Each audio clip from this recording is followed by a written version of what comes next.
नमस्कार साथियों, स्वागत है आपका अपने YouTube चैनल दातार क्लासेज में। तो घटना चक्र पॉलिटी की सीरीज़ हम चल रही थी और हमने भारतीय संविधान सभा के बारे में, भारतीय संविधान की विशेषताओं के बारे में डिस्कस कर लिया था। ये है EORO का सिलेबस। तो इसके अकॉर्डिंग आज हम टॉपिक करेंगे उद्देशिका। ठीक है, तो उद्देशिका से रिलेटेड जितने भी प्रीवियस ईयर्स के क्वेश्चन हैं वो आज हम इस वीडियो में कवर करेंगे। तो चलिए स्टार्ट करते हैं। निम्नलिखित अवतरण में हम भारत के लोग भारत को एक स्वतंत्र, संपूर्ण प्रभुत्व संपन्न, समाजवादी, पंथ निरपेक्ष, लोकतंत्रात्मक गणराज्य बनाने के लिए तथा उसके समस्त नागरिकों को सामाजिक, आर्थिक और राजनीतिक न्याय, विचार, अभिव्यक्ति, विश्वास, धर्म और उपासना की स्वतंत्रता, प्रतिष्ठा और अवसर की समता प्राप्त कराने के लिए तथा उन सब में व्यक्ति की गरिमा और राष्ट्र की एकता और अखंडता सुनिश्चित करने वाली बंधुता बढ़ाने के लिए दृढ़ संकल्प होकर अपने इस संविधान सभा में आज किस दिनांक को एतद द्वारा इस संविधान को अंगीकृत, अधिनियमित और आत्मार्पित करते हैं। तो ये जो है कब अंगीकृत किया गया था संविधान को? तो ये किया गया था 26 नवंबर 1949 को। ठीक है, 26 नवंबर 1949 को किया गया था। तो तिथि ध्यान रखनी है ये। अगला है भारतीय गणतंत्र की 26/1/1950 को सही संवैधानिक वस्तु स्थिति क्या थी जब संविधान लागू किया गया था? तो 26/1 को मतलब 26 जनवरी 1950 को संवैधानिक वस्तु स्थिति क्या थी इंडिया की, भारतीय जो गणतंत्र था उसकी? तो उस समय भारत था संपूर्ण प्रभुत्व संपन्न लोकतंत्रात्मक गणराज्य। क्या था? संपूर्ण प्रभुत्व संपन्न लोकतंत्रात्मक गणराज्य था 26 जनवरी 1950 को। तो 26 जनवरी 1950 को भारतीय गणतंत्र की संवैधानिक वस्तु स्थिति जो है भारतीय संविधान की तत्कालिक उद्देशिका के अनुसार संपूर्ण प्रभुत्व संपन्न लोकतंत्रात्मक गणराज्य की थी। समाजवादी, पंथनिरपेक्ष और अखंडता शब्द जो है इसमें 42वें संविधान संशोधन जो कि 1976 में हुआ, इसकी धारा 2 के द्वारा जोड़े गए। बाद में इसमें जोड़े गए ये समाजवादी, पंथनिरपेक्ष और अखंडता। इससे पहले क्या था? ये संपूर्ण प्रभुत्व संपन्न लोकतंत्रात्मक गणराज्य। अगला है 26 जनवरी 1950 को भारत की वास्तविक संवैधानिक स्थिति क्या थी? तो अभी हमने पढ़ा है ये संपूर्ण प्रभुत्व संपन्न लोकतंत्रात्मक गणराज्य। भारत के संविधान के निर्माताओं का मत निम्नलिखित में से किसमें प्रतिबिंबित होता है? तो निर्माताओं का मत किसमें प्रतिबिंबित होता है? तो ये उद्देशिका के अंदर प्रतिबिंबित होता है, जिसको अपन प्रस्तावना भी कहते हैं। भारत के संविधान के निर्माताओं का मत जो है उद्देशिका, जो प्रीएम्बल इसको कहते हैं इंग्लिश में, इसमें प्रतिबिंबित होता है। यह संविधान निर्माताओं की मन स्थिति को समझने की एक कुंजी है और यह संविधान निर्माताओं के सिद्धांतों एवं आदर्शों को प्रदर्शित करता है। संविधान की प्रस्तावना ने देश की नियति को आकार देने में प्रमुख भूमिका निभाई है। 13 दिसंबर 1946 को संविधान सभा के समक्ष जवाहरलाल नेहरू के द्वारा प्रस्तुत उद्देश्य प्रस्ताव को 22 जनवरी 1947 को पारित किया गया। इसे ही परिवर्तित करके संविधान की प्रस्तावना के रूप में स्वीकार किया गया। तो 13 दिसंबर 1946 की डेट को तो जवाहरलाल नेहरू ने जो उद्देश्य प्रस्ताव पारित किया था, ये किया था 22 जनवरी 1947 को, और इसका ही नाम परिवर्तित कर दिया गया और इसका नाम रख दिया गया प्रस्तावना। अगला है भारत के संविधान की प्रस्तावना में कितने प्रकार के न्याय, स्वतंत्रता, समानता एवं भ्रातृत्व का उसी क्रम में उल्लेख किया गया है? तो कितने प्रकार के न्याय है, कितने प्रकार की स्वतंत्रता है संविधान में, कितने प्रकार की समानता है और कितने प्रकार की इसमें भ्रातृत्व का भाव है? तो 3 प्रकार के न्याय हैं भारत के संविधान में, 5 प्रकार की स्वतंत्रता है, 2 प्रकार की स्वतंत्र समानता है और 1 भ्रातृत्व है, 1। तो उल्लेख है ये सब भारत के संविधान में 3 प्रकार के न्याय का, 5 प्रकार की स्वतंत्रता का, 2 प्रकार की समानता का और 1 प्रकार के भ्रातृत्व का उल्लेख किया गया है। भारतीय संविधान की प्रस्तावना के सिलसिले में निम्नलिखित में से कौन सा क्रम सही है? तो इसमें क्रम सही बताना है। तो ये भारतीय राज्य व्यवस्था के स्वरूप का वर्णन करते हैं। इनमें से समाजवादी और जो पंथ निरपेक्ष शब्द है मूल संविधान में नहीं थे, इन्हें 42वें संशोधन के द्वारा जोड़ा गया है। जोड़े जाने के पश्चात संविधान में इन शब्दों का निर्धारित क्रम है, ये है देखो, सार्वभौम, सत्ता संपन्न, समाजवादी, पंथ निरपेक्ष, फिर है लोकतंत्रात्मक, गणतंत्र। ठीक है, क्या क्या है? सार्वभौम, सत्ता संपन्न, समाजवादी, पंथ निरपेक्ष, लोकतंत्रात्मक, गणतंत्र। संविधान में उल्लेखित जो है ये शब्द है संपूर्ण प्रभुत्व संपन्न, समाजवादी, इसके बाद में है पंथ निरपेक्ष, फिर है लोकतंत्रात्मक मतलब डेमोक्रेटिक, गणराज्य। जनवादी जो है शब्द भारतीय संविधान की उद्देशिका में उल्लेखित नहीं है, यह शब्द चीन के संविधान में उल्लेखित है। तो इसमें जो जनवादी दिया गया है ये शब्द नहीं है इसमें। ठीक है, इसलिए ये जो है क्वेश्चन गलत है, मतलब इसके ऑप्शंस गलत है। अगला है, भारतीय संविधान की प्रस्तावना में भारत को किस रूप में घोषित किया गया है? प्रस्तावना के अंदर घोषित किया गया है भारत को, तो ये किया गया है सार्वभौम, समाजवादी, धर्मनिरपेक्ष और प्रजातांत्रिक गणराज्य। तो ठीक है, भारतीय संविधान के प्रस्तावना में भारत को किस रूप में घोषित किया गया है? एक सार्वभौम, समाजवादी, धर्मनिरपेक्ष, प्रजातांत्रिक गणराज्य के रूप में। तो भारतीय संविधान के प्रस्तावना के अंदर भारत को एक सार्वभौम यानी संपूर्ण प्रभुत्व संपन्न, समाजवादी, धर्मनिरपेक्ष, लोकतंत्रात्मक गणराज्य के रूप में घोषित किया गया है। उल्लेखनीय है कि भारतीय संविधान में पंथ निरपेक्ष और लोकतंत्रात्मक शब्द का उल्लेख किया गया है, न कि धर्मनिरपेक्ष और प्रजातांत्रिक का। तो संविधान के अंदर कौन कौन से वर्ड है? पंथ निरपेक्ष और लोकतंत्रात्मक शब्द है भारत के संविधान में। अगला है, निम्न शब्दों पर विचार करना है, समाजवादी, प्रजातांत्रिक, सार्वभौमिक और धर्मनिरपेक्ष। तो क्रम देना है आपको इसका। तो सबसे पहले है सार्वभौमिक, फिर है समाजवादी, इसके बाद में धर्मनिरपेक्ष और इसके बाद में प्रजातांत्रिक। सार्वभौमिक, समाजवादी, धर्मनिरपेक्ष, प्रजातांत्रिक। भारतीय संविधान की प्रस्तावना में समाजवादी शब्द किस संशोधन के तहत जोड़ा गया है? समाजवादी शब्द तो ये जोड़ा गया 42वें संविधान संशोधन के द्वारा, और ये हुआ था 1976 को। इसमें देखो 3 शब्द जोड़े गए हैं, एक तो समाजवादी है, एक पंथ निरपेक्ष है और एक अखंडता। तीनों ध्यान रखिए, समाजवादी, पंथ निरपेक्ष और अखंडता। ये शब्द कब जोड़े गए? 42वें संविधान संशोधन के द्वारा। निम्नलिखित में से कौन सा 42वें संविधान संशोधन के माध्यम से भारत के संविधान की प्रस्तावना में जोड़ा गया? तो अभी हमने पढ़ा ये समाजवादी, पंथ निरपेक्ष और अखंडता। तो समाजवादी, पंथ निरपेक्ष और अखंडता। भारतीय संविधान की प्रस्तावना में धर्मनिरपेक्ष और समाजवादी शब्द कब जोड़े गए?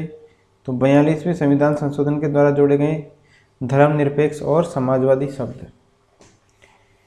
निम्नलिखित में से कौन भारत को धर्मनिरपेक्ष राज्य वर्णित करता है? धर्मनिरपेक्ष राज्य के रूप में वर्णित करता है भारत को संविधान की प्रस्तावना। ठीक है, तो और ये 42वें संविधान संशोधन के द्वारा जोड़े गए हैं। निम्नलिखित शब्दों में से कौन सा शब्द सन 1975 में भारतीय संविधान की प्रस्तावना में सम्मिलित नहीं था? 1975 में कौन सा सम्मिलित नहीं था, शब्द बताना है। तो ये शब्द जो दिए गए शब्द है, इनमें से अखंडता शब्द नहीं था 1975 में। ठीक है, और इनको जोड़ा गया था बाद में। समाजवादी, पंथ निरपेक्ष और अखंडता शब्द ये कब जोड़े गए थे? 42वें संविधान संशोधन के द्वारा। निम्नलिखित शब्दों में से कौन से शब्द 42वें संविधान संशोधन के द्वारा प्रस्तावना में जोड़े गए हैं? तो समाजवाद जोड़ा गया है एक तो, और एक जोड़ा गया पंथ निरपेक्षता। तो 1 और 3 इसमें सही हो जाएंगे। ठीक है, 1 और 3। अगला है, संविधान के उद्देशिका के संबंध में निम्न कथनों पर विचार करिए और दिए गए कूट की सहायता से बताइए कि इनमें से कौन सही है। ठीक है, उद्देशिका के संबंध में बताना है। पंडित जवाहरलाल नेहरू के द्वारा प्रस्तुत ऑब्जेक्टिव प्रस्ताव अंतत्वगत्वा उद्देशिका बना। इसकी प्रकृति न्याय योग्य नहीं है, इसका संशोधन नहीं किया जा सकता और संविधान के विशिष्ट प्रावधानों को यह रद्द नहीं कर सकता। तो उद्देशिका के संबंध में बताना है कथन। ठीक है, तो इसमें 1, 2 एंड 4 सही हो जाएंगे आपके। पंडित नेहरू के द्वारा प्रस्तुत ऑब्जेक्टिव प्रस्ताव अंतत्वगत्वा उद्देश्य बना। इसकी प्रकृति न्याय योग्य नहीं है और संविधान के विशिष्ट प्रावधानों को यह रद्द यानी ओवरराइड नहीं कर सकता। इसमें तीसरा वाला जो है ऑप्शन गलत है, बाकी सारे सही हैं। इसमें संशोधन किया जा सकता है। तो 1, 2 और 4 इसका सही आंसर है। पंडित नेहरू के द्वारा 13 दिसंबर 1946 को प्रस्तुत और संविधान सभा के द्वारा 22 जनवरी 1947 को स्वीकृत ऑब्जेक्टिव मतलब उद्देश्य। ऑब्जेक्टिव का अर्थ क्या है? उद्देश्य है। और ये प्रस्तुत किया गया था 13 दिसंबर 1946 को और संविधान सभा के द्वारा स्वीकृत कब किया गया था? 22 जनवरी 1947 को। प्रस्ताव ही अंतत्वगत्वा भारतीय संविधान के उद्देश्य का बना था। ये लास्ट में यही इसको उद्देश्य का कहा गया। प्रस्तावना का विधिक स्वरूप यह है कि इसे लागू नहीं किया जा सकता, इसकी प्रकृति न्याय योग्य नहीं है। ठीक है, इसको लागू नहीं कर सकते अपन। यद्यपि संविधान के विशिष्ट प्रावधानों को ये रद्द नहीं कर सकती। ठीक है, रद्द भी नहीं कर सकती ये। तथापि केशवानंद भारती मामले में सर्वोच्च न्यायालय के निर्णय के अनुसार संविधान की उद्देशिका का उपयोग संविधान के अस्पष्ट क्षेत्रों की व्याख्या करने में किया जा सकता है। उद्देशिका का उपयोग किसमें कर सकते हैं? अस्पष्ट क्षेत्रों की व्याख्या करने में किया जा सकता है। उद्देशिका में संशोधन संभव है तथा 42वें संविधान संशोधन 1976 ये कब हुआ? 1976 का है ये। इसके द्वारा इसमें समाजवादी, पंथ निरपेक्ष और अखंडता शब्द जोड़े गए हैं। उद्देशिका संविधान के स्पष्ट प्रावधानों को रद्द नहीं कर सकती है। संविधान के जो स्पष्ट प्रावधान है उनको ओवरराइड नहीं कर सकती है उद्देशिका। ठीक है, और इसका उपयोग भ्रम को दूर करने में किया जाता है। उद्देशिका का उपयोग है इस निष्कर्ष के समर्थन में किया जाता है कि संविधान के मूल ढांचे में भी कोई परिवर्तन नहीं किया गया। मतलब संविधान का मूल ढांचा भी परिवर्तित नहीं होना चाहिए। ठीक है, और इसके अलावा इसको भ्रम दूर करने में किया जा सकता है। इसके अलावा जो है ये ओवरराइड नहीं कर सकती स्पष्ट प्रावधानों को। तो ये उद्देशिका के बारे में डिटेल है। संविधान की प्रस्तावना का विधिक स्वरूप क्या है? इसे लागू नहीं किया जा सकता। ठीक है, लागू नहीं किया जा सकता इसको। भारतीय संविधान की उद्देशिका जो है इसकी में संशोधन कब किया गया था? तो 42वें संविधान संशोधन के द्वारा किया गया था। इसमें कब हुआ था यह 42वां संविधान संशोधन? 1976 में। अगला है समाजवादी शब्द उद्देशिका में कब जोड़ा गया? तो ये 42वें संविधान संशोधन के द्वारा जोड़ा गया। भारतीय संविधान की प्रस्तावना में समाजवादी शब्द कब जोड़ा गया? तो 42वें संविधान संशोधन में जोड़ा गया। 26 नवंबर 1949 को अंगीकृत भारतीय संविधान के प्रस्तावना में शब्द सम्मिलित कौन कौन से नहीं थे? तो जो बाद में जोड़े गए हैं वो शब्द बताने हैं इसमें। तो समाजवादी भी नहीं था, पंथ निरपेक्ष नहीं था और अखंडता नहीं था। तो ये 1, 2 और 3 नहीं थे, इनको बाद में जोड़ा गया। भारतीय संविधान के प्रस्तावना में पंथ निरपेक्ष शब्द कब जोड़ा गया? तो 42वें संविधान संशोधन के द्वारा जोड़ा गया। भारत के संविधान के आमुख का लक्ष्य उसके सभी नागरिकों के लिए सुनिश्चित करना है। आमुख का लक्ष्य क्या है? तो सामाजिक एवं आर्थिक न्याय, विचार एवं अभिव्यक्ति की स्वतंत्रता, अवसर की समानता और व्यक्ति की प्रतिष्ठा। तो सारे जो है ये आमुख का लक्ष्य है उसके नागरिकों के लिए सामाजिक और आर्थिक न्याय सुनिश्चित करना, विचार एवं अभिव्यक्ति की स्वतंत्रता सुनिश्चित करना, अवसर की समानता सुनिश्चित करना और व्यक्ति की प्रतिष्ठा को सुनिश्चित करना। तो इस तरीके से चारों सही है इसमें। अगला है 2 कथन दिए गए हैं, कथन और कारण बताना है। भारत एक संपूर्ण प्रभुत्व संपन्न समाजवादी पंथ धर्मनिरपेक्ष लोकतंत्रात्मक गणराज्य है। तो ये सही है। इसे 42वें संविधान संशोधन के द्वारा संपूर्ण प्रभुत्व संपन्न लोकतंत्रात्मक गणराज्य के स्थान पर प्रतिस्थापित किया गया है। ठीक है, तो 42वें संविधान संशोधन के द्वारा क्या किया गया है? संपूर्ण प्रभुत्व संपन्न लोकतंत्रात्मक गणराज्य। ठीक है, लोकतंत्रात्मक गणराज्य इसको के स्थान पर स्थापित किया गया है इसको। ठीक है, मतलब बाद में ये जोड़े गए हैं इसमें समाजवादी धर्मनिरपेक्ष शब्द। तो दोनों सही है इसमें और रीजन भी सही है इसका। भारतीय संविधान की प्रस्तावना के अनुसार भारत एक संपूर्ण प्रभुत्व संपन्न समाजवादी धर्म पंथ निरपेक्ष लोकतंत्रात्मक गणराज्य है। और 42वें संविधान संशोधन के द्वारा भारतीय संविधान की प्रस्तावना में समाजवादी पंथ निरपेक्ष और अखंडता शब्द जोड़े गए हैं। कौन कौन से शब्द है? समाजवादी पंथ निरपेक्ष और अखंडता शब्द। भारत में लौकिक सार्वभौमिकता है क्योंकि संविधान की प्रस्तावना आरंभ होती है। तो लौकिक सार्वभौमिकता क्यों है भारत में? ठीक है, तो क्योंकि इसमें हमारे संविधान की प्रस्तावना आरंभ होती है हम भारत के लोग शब्दों से। तो भारतीय संविधान की प्रस्तावना स्टार्ट होती है हम भारत के लोग, we the people of India शब्दों से शुरू होती है। मतलब भारत में लौकिक सार्वभौमिकता है। भारत में क्या है? लौकिक सार्वभौमिकता है क्योंकि यहाँ की प्रस्तावना स्टार्ट होती है हम भारत के लोग शब्दों से। इसका अर्थ है जनता सर्वशक्तिमान है और किसी बाह्य सत्ता के अधीन नहीं है। नेक्स्ट है हम भारत के लोग, we the people of India शब्दों का प्रयोग भारतीय संविधान में कहाँ किया गया है? तो प्रस्तावना के अंदर किया गया है। सभी व्यक्ति पूर्णतः और समान रूप से मानव है, ये सिद्धांत जाना जाता है। सभी व्यक्ति पूर्णतः और समान रूप से मानव है, ये इसको जाना जाता है सार्वभौमिकता के नाम से।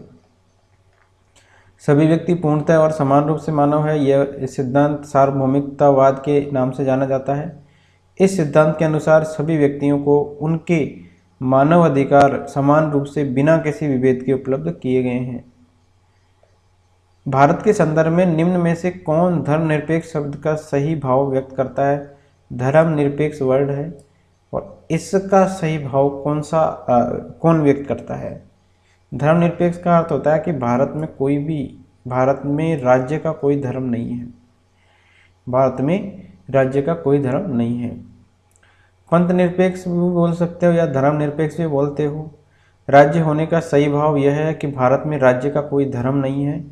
तदनुसार सभी धर्मों को राज्य के द्वारा समान रूप से अपेक्षित है। मतलब कोई भी धर्म प्रधान नहीं है, मतलब राज्य का कोई भी धर्म नहीं है जैसे हिंदू, मुस्लिम या ईसाई, और सभी धर्मों को समान प्रश्रय इसमें अपेक्षित है। निम्नलिखित में से कौन सा शब्द भारतीय संविधान के प्रस्तावना में उल्लेखित नहीं है? तो संप्रभुता भी है, लोकतंत्रात्मक है, संघीय नहीं है इसमें। ठीक है, तो भारत के संविधान की प्रस्तावना में शामिल महत्वपूर्ण शब्द है संपूर्ण प्रभुत्व संपन्न, समाजवादी, पंथ निरपेक्ष, लोकतंत्रात्मक गणराज्य, न्याय, स्वतंत्रता, समता और बंधुता। परंतु संघीय शब्द भारतीय संविधान के प्रस्तावना में उल्लेखित नहीं है। ये संविधान के अनुच्छेद 1 में यूनियन शब्द का प्रयोग किया गया है। ठीक है, निम्नलिखित में से कौन सा शब्द भारत के संविधान की उद्देशिका में नहीं है? लोक कल्याण नहीं है, बाकी सारे हैं। समाजवादी भी है, पंथ निरपेक्ष भी है और प्रभुता संपन्न भी है। भारतीय संविधान की उद्देशिका में लोक कल्याण शब्द का उल्लेख नहीं है। ठीक है, प्रस्तावना में है प्रभुत्व संपन्न, समाजवादी, पंथ निरपेक्ष, लोकतंत्रात्मक गणराज्य शब्द है। तो डी ऑप्शन इसका राइट। भारतीय संविधान के प्रस्तावना में निम्नलिखित में से किस स्वतंत्रता का वर्णन नहीं है? तो कौन सी स्वतंत्रता का वर्णन नहीं है प्रस्तावना में? विचारों की स्वतंत्रता का वर्णन है, विचार प्रकट करने की स्वतंत्रता का वर्णन है, इसके अलावा विश्वास की स्वतंत्रता का वर्णन है, लेकिन आर्थिक स्वतंत्रता का वर्णन नहीं है भारत की संविधान में। तो भारतीय संविधान की प्रस्तावना में सामाजिक, आर्थिक और राजनीतिक न्याय, विचार अभिव्यक्ति यानी विचार प्रकट करना, विश्वास, धर्म और उपासना की स्वतंत्रता, प्रतिष्ठा और अवसर की समानता का वर्णन है, परंतु आर्थिक स्वतंत्रता का उल्लेख इसमें नहीं किया गया है। निम्नलिखित में से कौन भारतीय संविधान की प्रस्तावना में उल्लेखित नहीं है? उल्लेखित कौन नहीं है? तो धार्मिक न्याय नहीं है, भारतीय संविधान की प्रस्तावना में। संविधान की प्रस्तावना के बारे में कौन से कथन सही है, प्रस्तावना के बारे में बताना है। ठीक है, 1977 में संशोधन के द्वारा जोड़े गए, 85 में जोड़े गए, और उक्त शब्द जो है संविधान की प्रस्तावना के अंग नहीं है। तो सही कथन बताने हैं, तो इसमें ऑप्शन नंबर 1 सही है। समाजवादी धर्मनिरपेक्ष शब्द जो है 1950 में लागू संविधान के अंग नहीं थे, इनको बाद में जोड़ा गया था 42वें संविधान संशोधन 1976 के द्वारा।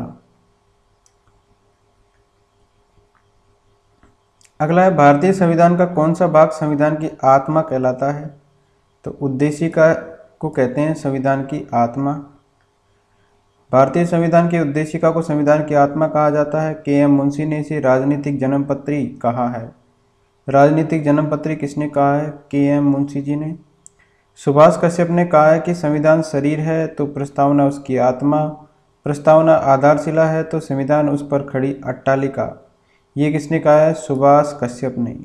ठीक है, तो के.एम. मुंशी ने राजनीतिक जन्मपत्री कहा, सुभाष कश्यप ने क्या कहा कि संविधान शरीर है तो प्रस्तावना उसकी आत्मा है, प्रस्तावना अगर आधारशिला है तो संविधान उस पर खड़ी अट्टालिका है।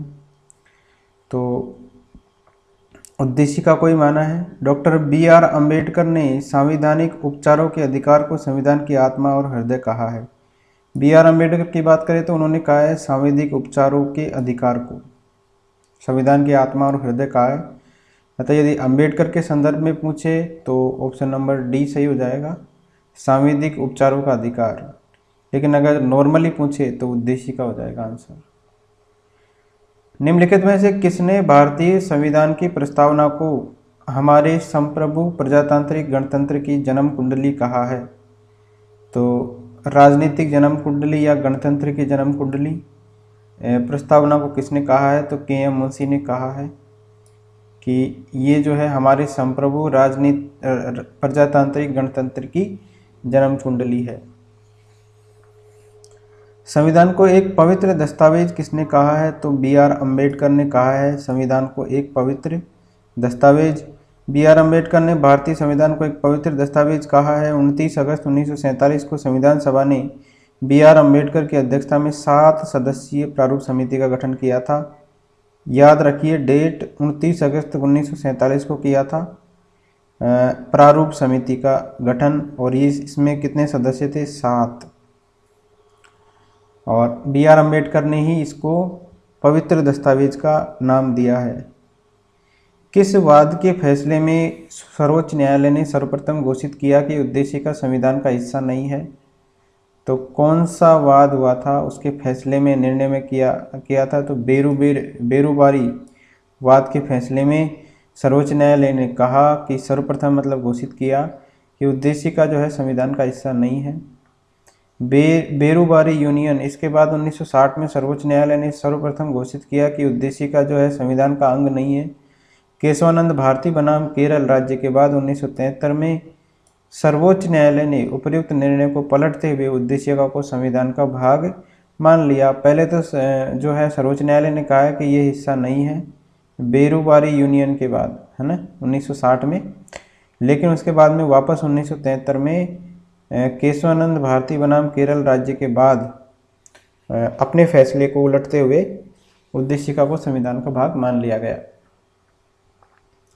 निम्नलिखित में से किस वाद में उच्चतम न्यायालय ने धारणा प्रस्तुत की कि उद्देशिका संविधान का भाग है? तो अपने ही तो संविधान किस वाद में उच्चतम न्यायालय ने धारणा प्रस्तुत की थी कि उद्देशिका संविधान का भाग नहीं है? तो ये है बम्बई बनाम यूनियन ऑफ इंडिया। ठीक है, बम्बई बनाम यूनियन ऑफ इंडिया जो है इसमें धारणा प्रस्तुत की थी कि उद्देशिका संविधान का भाग है। बम्बई बनाम यूनियन ऑफ इंडिया के मामले में उच्चतम न्यायालय ने कहा कि उद्देशिका संविधान का भाग है तथा पंथ निरपेक्षता संविधान का मूल लक्षण है। इसमें क्या कहा था कि बम्बई बनाम यूनियन ऑफ इंडिया ये केस है, इसमें बताया कि उद्देशिका संविधान का भाग है और पंथ निरपेक्षता जो है संविधान का मूल लक्षण है। केशवानंद भारती बनाम केरल राज्य के मामले में भी बहुमत से किए गए निर्णय में उद्देशिका को संविधान का भाग माना गया है। तो केशवानंद भारती जो है बनाम केरल, इसके मामले में भी फिर लास्ट में जो फैसला हुआ उसमें उद्देशिका को संविधान का अंग माना गया। निम्नलिखित विवादों में से किसमें सर्वोच्च न्यायालय ने प्रस्तावना को भारतीय संविधान की मौलिक संरचना का भाग स्वीकार किया? कौन से वाद में किया? केशवानंद भारती बनाम केरल विवाद। तो ये 1973 का है। सर्वोच्च न्यायालय ने प्रस्तावना को भारतीय संविधान की मौलिक संरचना का भाग स्वीकार किया। सर्वोच्च न्यायालय के शब्दों में हमारे संविधान का प्रासाद उद्देशिका में वर्णित बुनियादी तत्वों पर खड़ा है। यदि इनमें से किसी भी तत्व को अगर हटा दिया जाए तो सारा ढांचा ही ढह जाएगा, अर्थात संविधान वहीं रह जाएगा जहाँ अर्थात अपना व्यक्तित्व व पहचान खो देगा।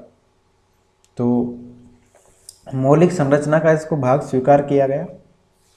सर्वोच्च न्यायालय के शब्द क्या थे उस टाइम पे, जो उन्होंने वर्ड कहे वो क्या थे कि हमारे संविधान का प्रासाद जो है उद्देशिका में वर्णित बुनियादी तत्वों पर खड़ा है। इनमें से किसी भी अगर तत्व को हटा दिया जाए तो सारा ढांचा ही ढह जाएगा, अर्थात संविधान वहीं रह जाएगा, अर्थात अपना व्यक्तित्व और पहचान खो देगा। नेक्स्ट, भारतीय संविधान की प्रस्तावना में जिन आदर्शों और उद्देश्यों की रूपरेखा दी गई है उनकी व्याख्या की गई है। तो उनकी व्याख्या किसमें की गई है? ठीक है, तो प्रस्तावना में जिन आदर्शों और उद्देश्यों की रूपरेखा दी गई है उनकी व्याख्या किसमें की गई है? तो उनकी व्याख्या की गई है मूल अधिकारों, राज्य के नीति निर्देशक तत्वों, सिद्धांतों और मौलिक कर्तव्यों के अध्याय के अंदर। ठीक है, इनकी व्याख्या किसमें की गई है? मूल अधिकार, राज्य के नीति निर्देशक तत्व, सिद्धांत और मौलिक कर्तव्य के अध्याय में। भारतीय संविधान की प्रस्तावना संविधान के उद्देश्यों को प्रतिबिंबित करती है। संविधान का मुख्य उद्देश्य भारतीय जनता को सामाजिक, आर्थिक एवं राजनीतिक न्याय तथा विचार, अभिव्यक्ति, विश्वास एवं धर्म और उपासना की स्वतंत्रता और प्रतिष्ठा और अवसर की समानता प्राप्त कराना है। व्यक्ति का उत्कर्ष कहीं संपूर्ण राष्ट्र के उत्कर्ष में बाधक न बन जाए, इसलिए संविधान में बंधुत्व की भावना पर भी बल दिया गया है। इस प्रकार प्रस्तावना में जिन आदर्शों एवं उद्देश्यों की रूपरेखा दी गई है उनकी व्याख्या संविधान में आगे मूल अधिकार, राज्य के नीति निर्देशक सिद्धांत और मौलिक कर्तव्यों के अध्यायों में की गई है। तो इनकी व्याख्या आगे की गई है किसमें? मूल अधिकार, नीति निर्देशक तत्व और मौलिक कर्तव्यों में। निम्नलिखित में से कौन एक भारतीय संविधान के उद्देश्यों को प्रतिबिंबित करता है? तो ये मूल अधिकार करता है, यह संविधान की प्रस्तावना करती है, राज्य के नीति निर्देशक तत्व करते हैं, या संसद करता है। तो उद्देश्यों को जो प्रतिबिंबित करता है वो करता है संविधान की प्रस्तावना। भारत के संविधान की उद्देशिका में कितने प्रकार के न्याय की व्यवस्था की गई है? तो 3 प्रकार का न्याय है। ठीक है, कौन कौन सा न्याय है? सामाजिक, आर्थिक और राजनीतिक न्याय। सामाजिक न्याय का अर्थ है कि प्रत्येक नागरिक के साथ जाति, रंग, धर्म, लिंग के आधार पर बिना कोई भेदभाव किए समान व्यवहार किया जाएगा। आर्थिक न्याय से क्या तात्पर्य है कि आर्थिक आधार पर किसी के साथ भेदभाव नहीं किया जाएगा। और राजनीतिक न्याय का अर्थ है कि प्रत्येक नागरिक को समान राजनीतिक अधिकार प्राप्त होंगे। भारतीय संविधान की प्रस्तावना में इसके सभी नागरिकों को कौन सा न्याय प्रदान करने की व्यवस्था की गई है? तो सामाजिक, आर्थिक और राजनीतिक न्याय, 3 तरीके के न्याय है ये। भारत के संविधान के उद्देश्यों में से एक के रूप में आर्थिक न्याय का किसमें उपबंध किया गया है? आर्थिक न्याय का उपबंध किया गया है उद्देशिका और राज्य के नीति निर्देशक तत्वों के अंदर। तो याद रखिए, IAS 2013 का क्वेश्चन है। आर्थिक न्याय का जो है किसमें उपबंध किया गया है? उद्देशिका में भी है और राज्य के नीति निर्देशक तत्वों में भी है। भारत के संविधान की उद्देशिका संविधान का भाग है किंतु उसका विधिक प्रभाव नहीं रखती है। संविधान का भाग नहीं है और कोई विधिक प्रभाव भी नहीं रखती है। संविधान का भाग है और वैसा ही विधिक प्रभाव रखती है जैसा कि उसका कोई अन्य भाग। संविधान का भाग है किंतु उसके अन्य भागों से स्वतंत्र होकर उसका कोई विधिक प्रभाव नहीं है। तो संविधान का ही भाग है लेकिन उसके अन्य भागों से स्वतंत्र होकर उसका कोई विधिक प्रभाव नहीं है। तो ये सही आंसर हो जाएगा इसका। केशवानंद भारती बनाम केरल राज्यवाद 1973। इसमें सर्वोच्च न्यायालय की वृहद संविधान पीठ ने यह निर्णय किया कि उद्देशिका संविधान का भाग है। ऐसा सर्वोच्च न्यायालय ने इनरी बेरुआनी यूनियन 1960 के प्रकरण में दिए गए निर्णय अर्थात उद्देशिका भारत के संविधान का भाग नहीं है को उलटते हुए दिया था। तो ये कि केशवानंद भारती बनाम में उद्देशिका को अपना भाग मान लिया था इन्होंने और उसको स्वीकार कर लिया था एक तरीके से। इस प्रकार यद्यपि उद्देशिका संविधान का भाग है तथा संविधान के अन्य भागों के निर्वहन में इसकी सहायता भी ली जा सकती है, किंतु संविधान के अन्य भागों से स्वतंत्र होकर उद्देशिका का कोई विधिक प्रभाव नहीं है। अगर इसको अपन अलग कर देंगे तो उसका कोई विधिक प्रभाव नहीं दिखाई देता। नेक्स्ट है संविधान में दिया गया आमुख जो है, तो आमुख को ही क्या कहा जाता है, उद्देशिका कहा जाता है। उद्देशिका संबंधी सभी चारों कथन सत्य है, परंतु कोई भी विकल्प में सभी कथन सम्मिलित नहीं है कि ठीक है, अर्थात किसी भी विकल्प में केवल विशेषण स्रोत पर नहीं लगा है, इसलिए हम उस विकल्प का चयन कर सकते हैं जिसमें अधिकतम कथन दिए गए हैं। सी और डी इसमें सही करने योग्य है। 1, 2, 3 और 4 तो ये सारे सत्य है। आमुख क्या है, न्यायालय में लागू नहीं होता, महत्वपूर्ण है और इसकी उपयोगिता है, शासन करने के उद्देश्य को उल्लेखित करता है आमुख, और संविधान के कानूनी अर्थ निर्णय में सहायता करता है। तो आमुख के लिए चारों सेंटेंस सही है, तो सी और डी इसका सही आंसर है। नेक्स्ट, निम्न में से कौन सा कथन सही है, सही बताना है। सामाजिक समानता संविधान में प्रत्याभूत नहीं है, गलत है। देश में सामाजिक समानता पहले से ही विद्यमान थी, गलत है ये भी। सामाजिक समानता संविधान में प्रत्याभूत है, तो प्रत्याभूत है सामाजिक समानता। तो संविधान के अनुच्छेद 1418 इसके तहत प्रदत्त समता के अधिकार के विभिन्न प्रावधानों के तहत सामाजिक समानता प्रत्याभूत की गई है। संविधान की प्रस्तावना में भी सामाजिक न्याय प्राप्त करने की बात कही गई है। तो ये थे हमारा आज का टॉपिक, जिसमें हमने डिस्कस की है प्रस्तावना। नेक्स्ट वीडियो में हम डिस्कस करेंगे नेक्स्ट टॉपिक जो है हमारा मूल अधिकार, उसके बारे में। तो थैंक यू फ्रेंड्स।